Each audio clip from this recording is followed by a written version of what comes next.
Hello, magandang araw po sa inyong lahat. Kayo ba ay mahilig sa pizza o inyong mga anak ay mahilig po sa pizza na gusto nyo yung masarap at mura? So, ito po. Ang video na ito ay para po sa inyo. Panoorin po natin to.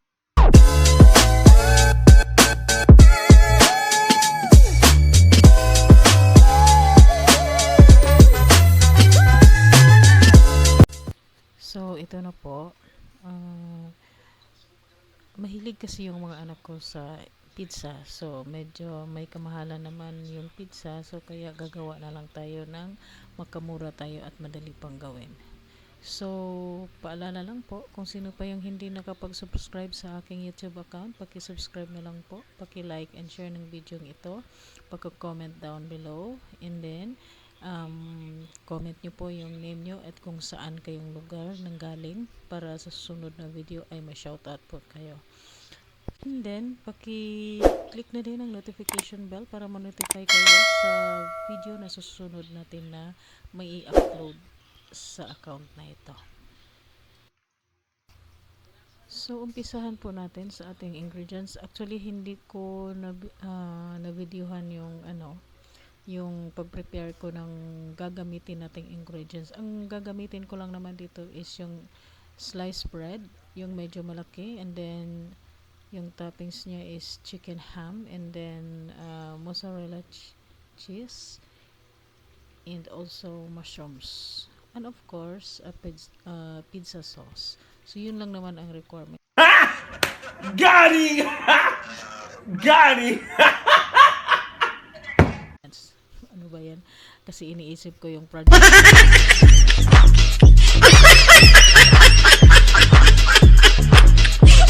Actually, itong ham is chicken ham siya. Naghahanap talaga ako ng may tatak na halal kasi yun ang kakailanganin namin. So, yung mga hindi Muslim dyan, so pwede naman any kind of ham. Basta ako ay naghahanap talaga ako ng halal na chicken ham. So, apat lang na ingredients ang kakailanganin natin dito, which is yung sliced bread, important, and then chicken ham, the pizza sauce, and mushroom. Pwede na din walang mushroom, kahit yan na lang, sobrang sarap na niya.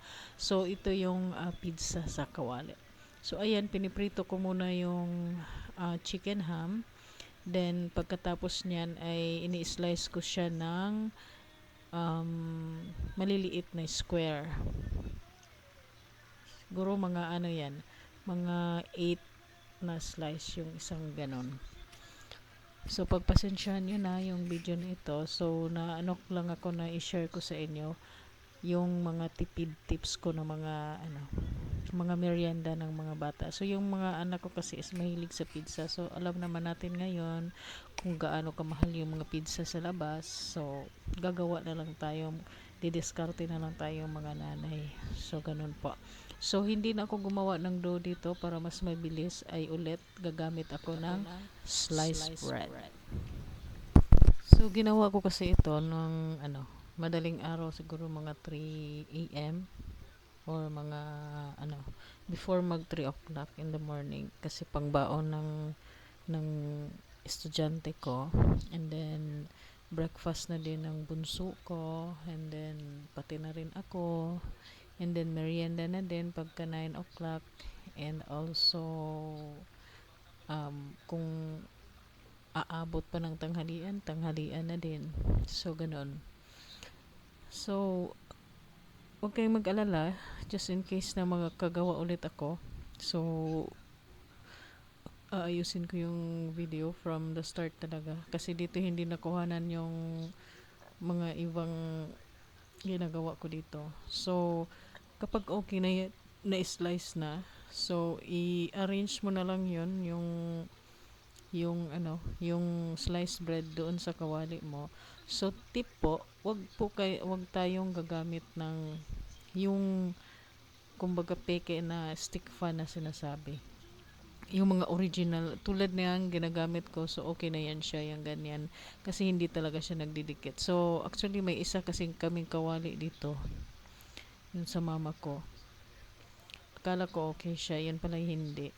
So, medyo mahina naman yung apoy ko. Medyo natagalan lang. Kaya ayun, resulta is nasunog yung ilalim. So, sayang. So, yun ang tip ko sa inyo. Yung totoong stick fan talaga gagamitin. So, after na ma-arrange yung sliced bread sa kawali.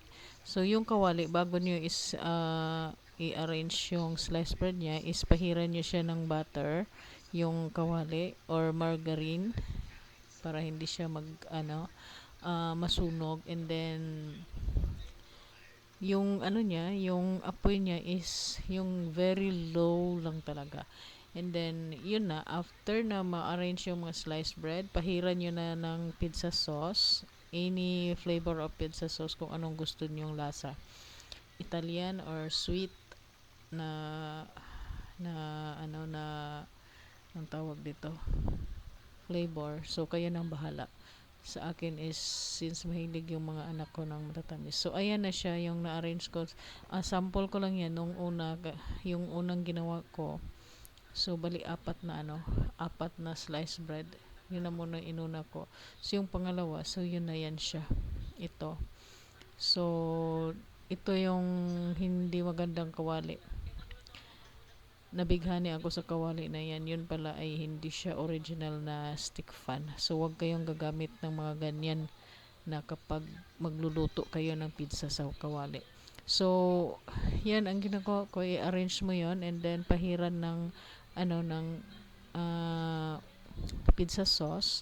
Then, lagay mo yung mushrooms, and then yung toppings. Then, lagyan mo ng cheese sa ibabaw. So, nagtitipid ako ng cheese niyan. Kasi mahal yung mozzarella cheese. So, yun na. So, isang beses lang ako naglagay yung sa pinakaibabaw na talaga niya. Actually, hindi ka naman din magsisisi kasi sobrang sarap niya, promise.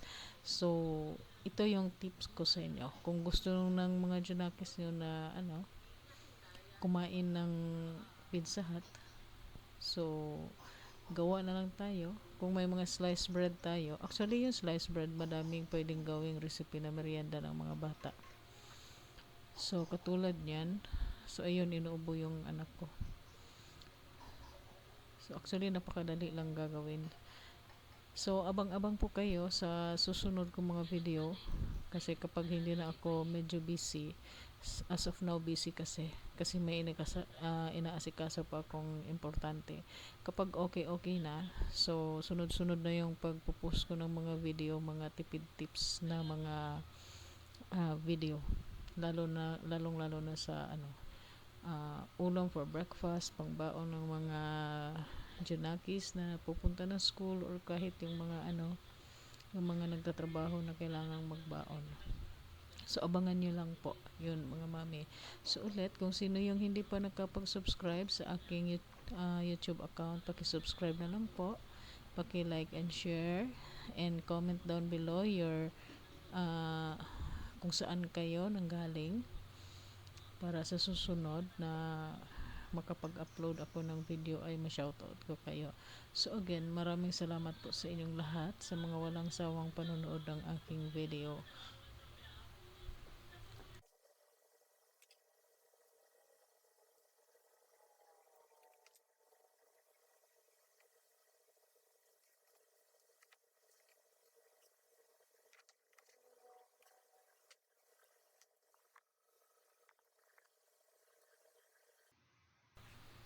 So, ayan po. Yan yung resulta ng yung totoong stick fan na ginagamit. Yan yung itsura niya. So, napakasarap niya. Napaka-crunchy niya. Actually, yan. Nagugustuhan nga ng mga bata yan. And then, ito yung kumbagang tinatawag natin ay medyo kapalpakan. So, yan. Mga kawali dyan So, again po, babala po sa lahat. Huwag kayong gagamit ng hindi totoong stick fan. Kasi yan na yan siya yung resulta niya. So, kita nyo yan.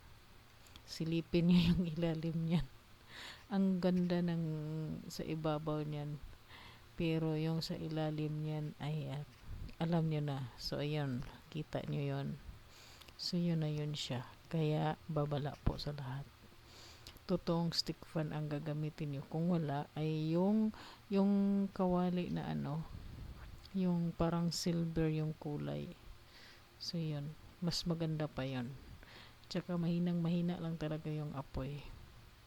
So yun, ito lamang po. Maraming salamat po sa inyong panonood. Naway may nakukuha kayong tipid tips dito. So huwag kayong mag-alala.